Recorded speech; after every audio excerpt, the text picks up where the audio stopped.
And for the very latest, we can now cross live to Buckingham Palace and speak with Arise correspondent Lape Olarinoye. Lape, thank you for joining us this historic afternoon. First of all, could you tell us what the mood is like there, where you are in Britain, as they mourn their beloved Queen Elizabeth? Hi, good afternoon to you all. Yes, the mood here generally is quite somber. On my way in, I saw many people carrying flowers to be laid somewhere behind me here. You can see seas of people walking up and down trying to pay their last respect. People feel a sense of patriotism today. People also feel a personal connection to the Queen.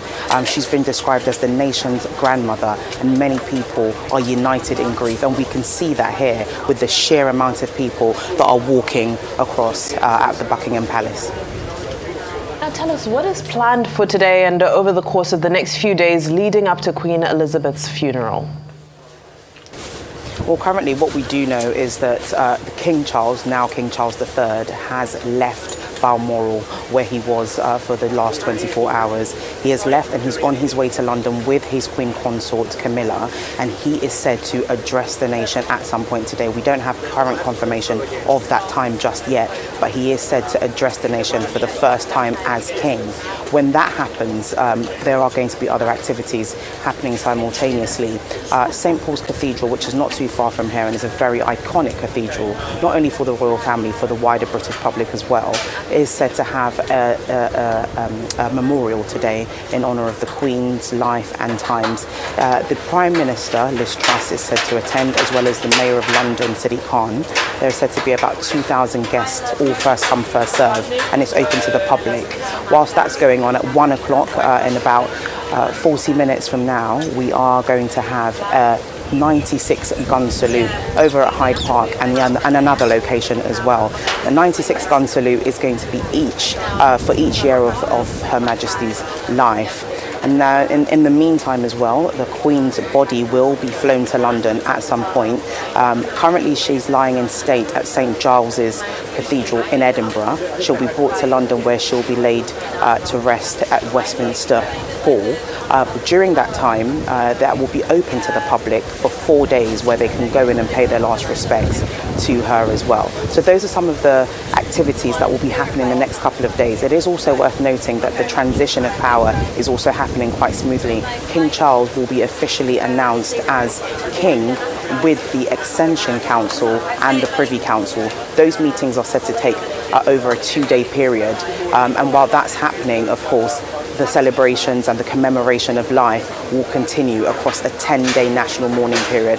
It's worth noting here as well, for the royal family, there's said to be an additional 7 days of mourning for the royal family and the royal household and staff and representatives and so on as well. And that's basically the information that we've been given so far on what the next couple of days will look like. I'd just like us to examine a bit some of the legacies of Queen Elizabeth II. I mean, just 2 days ago, she was working, as she asked Liz Truss, to form a government. What does that tell us about her sense of duty? I think an integral part of what people remember of her is the fact that she has always been committed to serving the people and the crown. Throughout her reign, we've known her to be synonymous with duty right from the beginning and right up until the end. And that was very symbolic when she met with the new Prime Minister Liz Truss to form a new government. She worked right up until the end. And I think for many, that's why it's almost a shock that this took place, because we only just saw pictures of her 72 hours ago, looking frail, but not expecting death so soon. And so for that reason, it echoes the values that she has carried throughout her entire reign, the service to the country and the Commonwealth realms, as well as to her family as well. She has dedicated her life to all those people, and that was very evident in the way in which she signed out from the world, if you like. Now has a new king. Could you tell us how you think the next era of the British monarchy is going to take shape?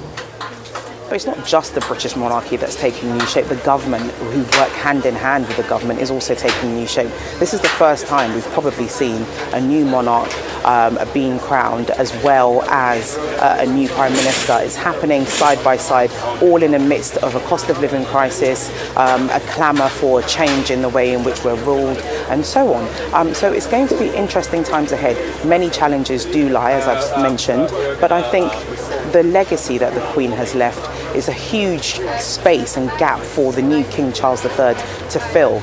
He has been the longest serving heir apparent. At 73, he's the first ever royal to ascend the throne at this age. And so he has a lot of expectations for many people across the country and around the world as well.